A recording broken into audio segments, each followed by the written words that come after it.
Angeles, California. It's Landed Late Night.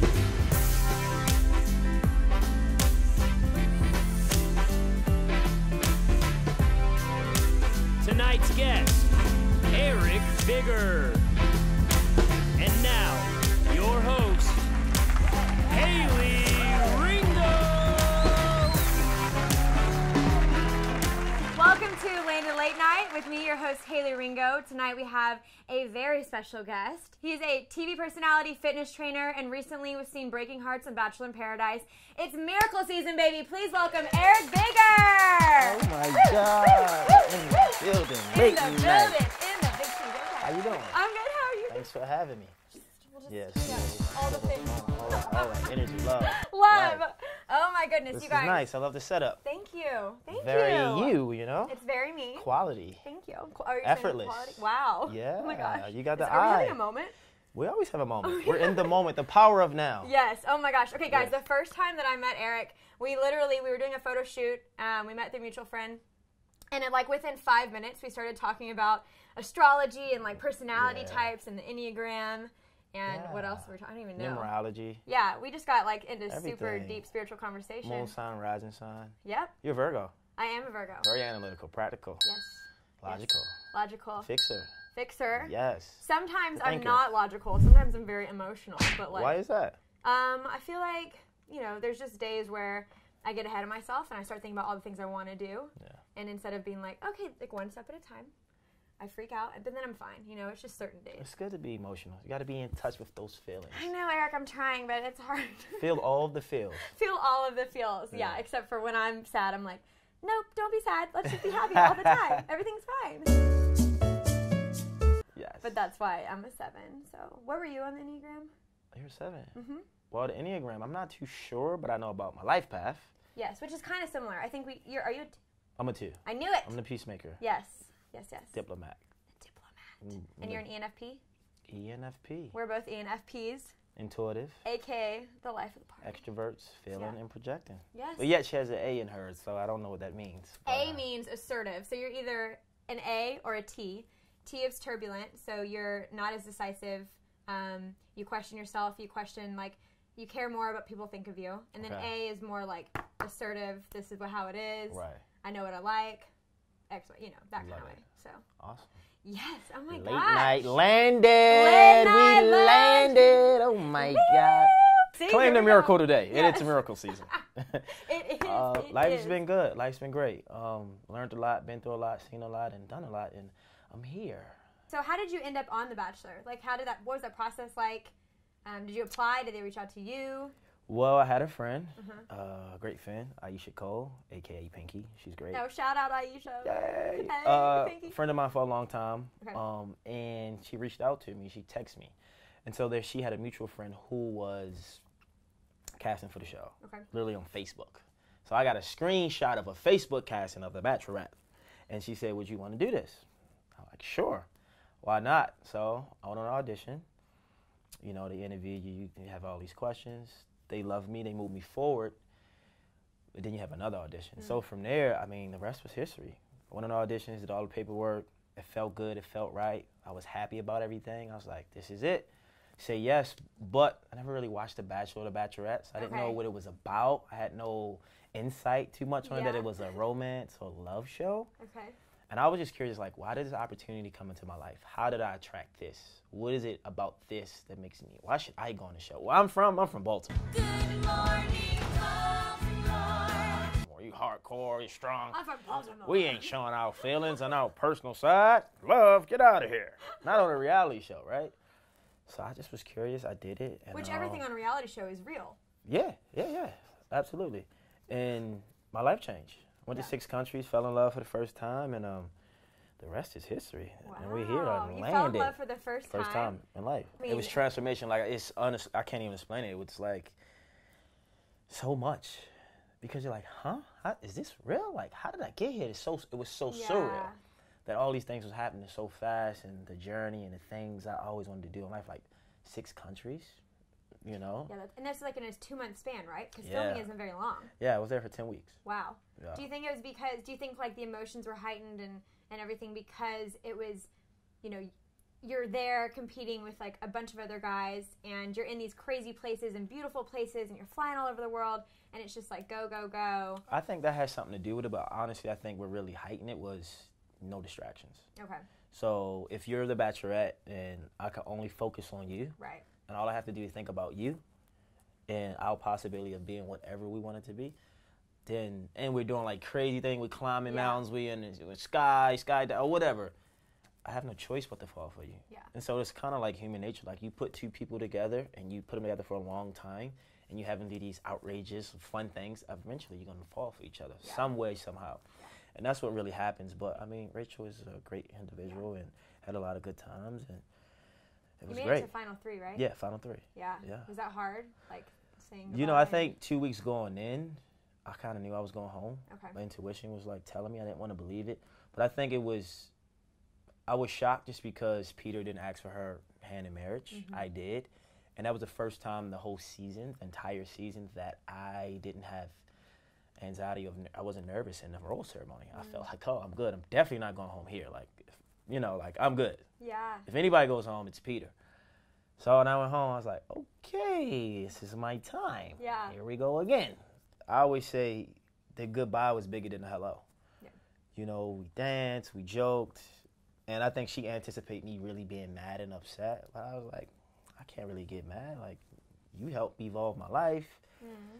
I want you to be happy with or without me. So it's all love, and it's a good time. It was beautiful. I remember like it was yesterday. It was kind of like magic. Like, I remember the moment, how it happened, and I was just like, is this real? This is crazy. Yeah. Because we had such a soul connection. Eric and I get each other in such a different way than any of the other men that have been here. When I got home from the show, I had no patience for anybody that was doing nonsense. Yeah. I was just on edge. Like, why'd you say that? Because you're in this bubble with all these guys. You're traveling. Your emotions all over the place. You're vulnerable. You're open. And it's just different. Yeah, I asked some of my like girlfriends who are just obsessed with Bachelor, fanatics, and they're like, "Oh my God, ask them what happened with Angela." So I'm gonna ask you what happened with Angela, and also too, like, obviously, I made a joke that reality TV is real all the time, but we know like you can edit things, and production manipulates the things how they want. They think viewership will go down. So, what's your take on everything on that? And honestly, I just think we just wasn't compatible when I would sit down and look at everything. I was one place mentally, she was another place. We did have an agreement, but I compromised that based on how I felt. And based on how I felt, I took the risk just to see if there was really a strong pull from her end, but there really wasn't. Okay. But what people didn't see is that we talked about everything. Right. Because all we saw was like, we were obsessed, like so excited, and then like overnight it was like somebody else. Like, but like, come on, really? But that's, like, I'm not even that guy. Like, just gonna leave something just because something else comes in. Like, I live in LA. You see pretty women all the time. I always say he or she who feels it knows it. So if I'm not feeling something from you, and I also told her this on our date, you know, you didn't see was I was like, Angela, I feel like you're not letting me in. Like, I feel like you got a wall up. Like, I don't feel what you feel. Like, you're not emotionally, like, I don't feel like you're there. And she's like, no, I am. So I'm like, okay. You give it a try, but it's Bachelor in Paradise. What do you do? How do you evolve? But we figured it out. We had a conversation. I apologized about everything. And we hugged it out. We were like great friends. Actually, it was like one of the greatest moments of Paradise for me when we had that conversation, but you didn't get to see it. Yeah, which sucks. Yeah, which sucks. But, you know, it's all good. She know what happened. I know what happened. And that's all that matters. Yeah. And all the other drama she's happy. She's in a relationship. Like, life is good. Like. Okay, so I want to talk about, like, I feel you're a very positive person, and you talk about Miracle Season all the time. Yeah. Everything you post on Instagram is so inspirational. You're a very inspirational person. Right. I love your perspective. I love the first time we hung out and we talked. It was just a really meaningful conversation. I walked away and I was like, I'm amped. That feels so good. And those are the kind of conversations that I live for. And I remember telling that to Shauna, our mutual friend. And I want to know, have you always been very spiritual? Have you recently got into life path, astrology, all of those things? Or is that new? Yeah, I've been doing this my whole life. Well, not the numerology part, but I've always been positive. I've been praying since, high school. Like, every night I would just pray. Yeah. I wasn't forced to go to church. I didn't grow up in a church. My mom, dad, grandma didn't hold my hand. You better read this Bible. Like, I didn't have none of that. Yeah. A lot of my stuff is self-taught. I just think I had a curious mind. I always knew what I didn't want. I wanted to play ball. I wanted to go to school. I just wanted to be something. I wanted to be great. And I always knew I had this energy about me when I was young. I just didn't understand it. I didn't know what it was. I know I was different, but I didn't know how to accept it because I wanted to fit in. So basketball gave me my identity for a while. It got me through life. You know, I prayed a lot. You know, faith is something that's big to me. Numerology probably came like my second year in LA. I'm searching. You know, I come to LA 22 years old. I got a college degree. My first job was working at a shoe store, Chic Shoes, making $8 an hour. How humbling is that? Yeah. With honors. You graduate with honors from college. So I just started reading books. Think and Grow Rich, The Secret. I started going to seminars. So I went to a seminar called Make a Million Look Small with Murray Morrissey and Bob Proctor. And I met a guy. I said, man, I'm always seeing a number 22. That was my college number. I see 1111 all the time. 4 is my favorite number, but 2 times 2 and 2 plus 2 is 4. And he said, oh, man, that's a master number. So he sent me like this long packet of like your visionary number, your expression number. I didn't know what it was. I'm 23, 24. Yeah. What is this? And I don't know what happened. Maybe like 3 years after that incident with that guy, or 2 years, it just came back into my life. And I just really like owned it and kind of like really went hard and studied it and understood it. Like, what is this? And so what I would do was anything I get that's about helping someone or read, I always use on myself. And I always say, seek to understand and to be understood. So if I want to help people in life, I kind of understand who I'm dealing with and not who I think I'm dealing with based on what I see. So I go deep. I go for the root just to get the information so I can have a better understanding so I can be my best self for this person. Absolutely. And I think that's why I loved, originally the first thing I saw was like Myers-Briggs.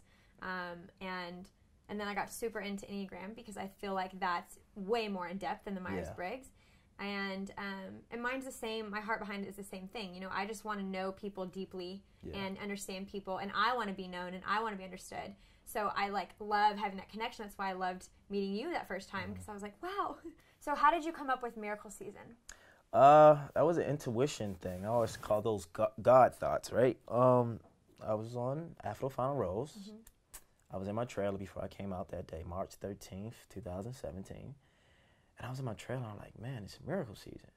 But I'm like, it came out of nowhere. It's just like epiphany, like it's miracle season. So my producer's like, I think you should say that. You've been saying it the whole time. I'm like, yeah. And that's how I knew like something was happening in my life. Yeah. Went on stage.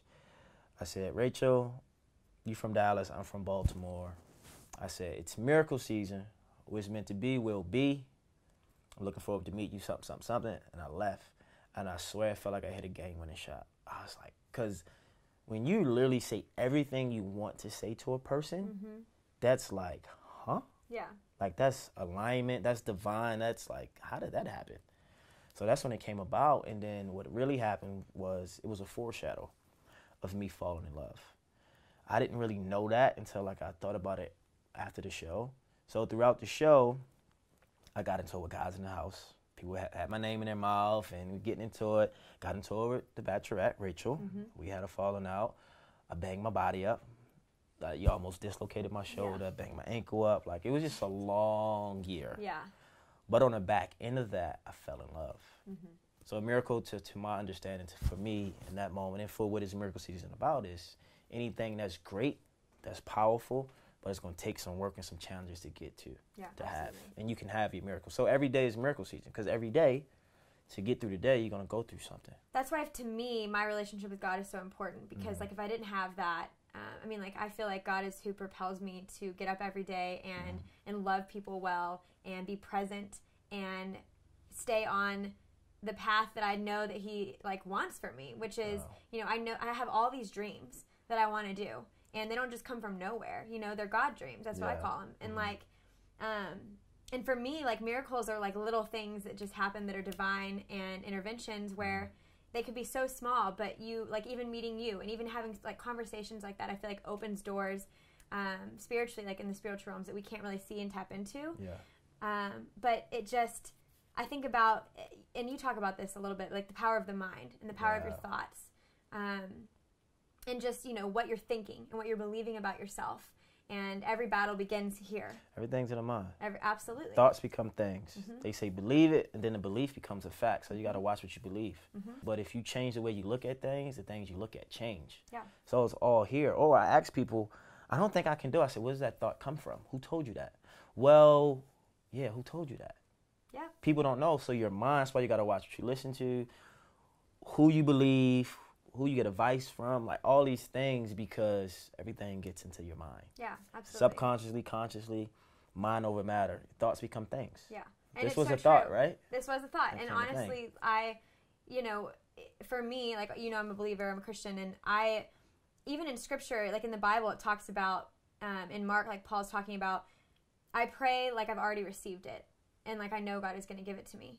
So speaking things out, praying like, thank you, God, that I already have this, even if it's not even there. Yeah. And that's what manifestation is. It's the same thing. What we speak, we reap. Exactly. And when you say it, it happens. Yeah, and it's so cool to see, like, it just makes so much sense. You wake up some mornings and you're feeling off and you're feeling, sad or whatever. Maybe not, but sometimes there's mornings where I wake up and I feel depressed. And like, I have to change what I'm thinking and not believe lies that I know that aren't true. It's like, and that goes into like identity also. Yeah. If your identity is shaky, you'll believe whatever comes into your mind, and whoever is telling you what, anything you could just take in, and you're like, yeah, that sounds good, and then it ends in ruin. Because your mind and your thought is not you. Right. The thoughts that come in there, it's not about the thoughts. It's about the belief about the thought. If you believe that thought, then it gets like it takes over you because you believe in it. It's like, why? Because you're validating who you are based on your partner. Your partner telling you, oh, you're not good enough to date me, or you need to work out, or your mom is saying you could do better in school, and like it's tearing you up because you're so emotionally attached to this person. You're putting your faith in a person's hand that doesn't even know who you are at the end of the day, because they can't be you or know how you feel. So it's tricky. That's why you got to be in tune with yourself, and I think it's very important why I do the numerology, the astrology, all that stuff, because the more you know about yourself, the lot easier it is to grow. Yeah. But when you don't know about yourself, when you don't know thyself, then you can't really get anywhere, because you're going off of identity. Right. If I ask the person a question, who are you? And, most people, 90% of people would say, I'm a father, I'm a mother, I'm a CEO of this job, I work here, I'm a hairstylist, I'm a fitness trainer. So then you ask, what happens if you're not in that marriage? What happens if you don't have that job? Now I just wiped your identity away from you. Who are you? Exactly. Like, yeah, I'm on TV and I'm fitness, but it's not who I am. That's what I do. So you're not what you do, Who you are is not what you do, but people don't know how to, break that apart and put it in one. Well, we're always growing as humans every single day because of the people we meet, the experiences that we have.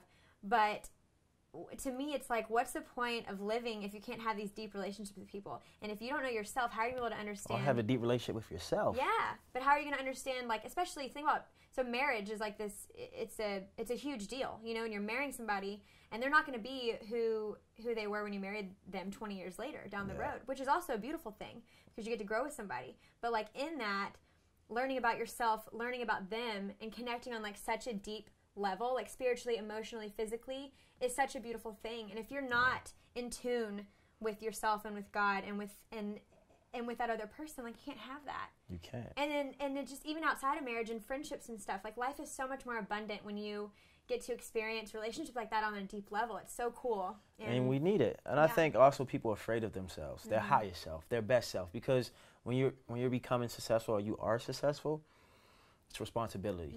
And people are afraid of responsibility.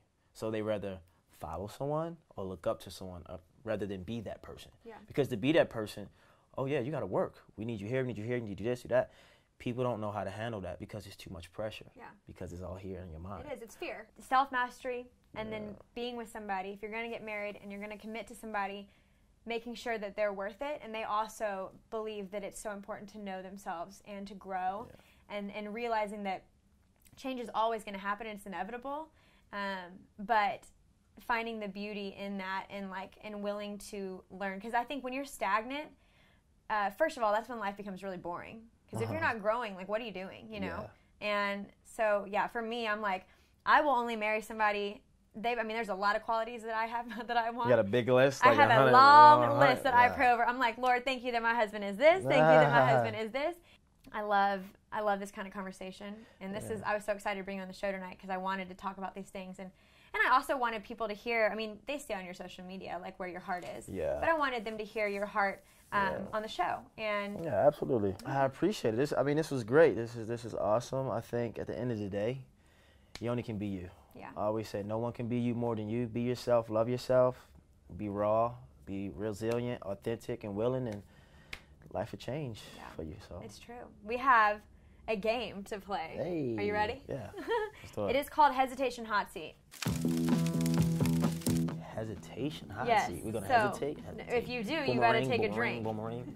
I'm gonna ask you a question. If you wait to answer more than 2 seconds, then you have to take a drink. Oh wow. Different. So it's just like what first comes to your mind, okay? So don't think too much into it. Yeah. Just like Woosah. woosah. Woosah. Woosah. Question's gotta be clear though. Then also, what favorite kind of chip? Doritos. Perfect. Worst date of your life? A girl walked out on me on a date because I gave a homeless person some money. Okay, well we don't like her anyway. I was she like, wasn't generous. huh? Yeah. Bruh. Yeah. Beverly Hills, never forget it was like Oh yesterday. God. Like, Would you give me a rose? of course. Least favorite mixed drink? Anything with vodka. You're doing really good at this. I'm trying to stuff you up. What is miracle season? Something that's gonna change your life if you're willing to do the work to get your miracle. That's amazing. Who am I? You're great. You're so good at this. This is so. What happens in the fantasy suite? Nothing. Yeah, right. Give me an inspirational quote. Love yourself no matter what. God, come on. That was really good. I have played this with other people and they failed so horribly, and you just killed that. Let's get it. Let's get Get it. Get it. Cheers. Cheers! Landed! Late night! Yeah! Oh my God. Love you so much. Thank you for coming on the show. Thanks for having me. Namaste! Namaste! Woosah. If you guys want to hear the full-blown version of this episode, subscribe to my podcast below. And make sure to subscribe to this YouTube channel, Landed Late Night, to stay in tune each week when we come out with a new episode. Thank you so much.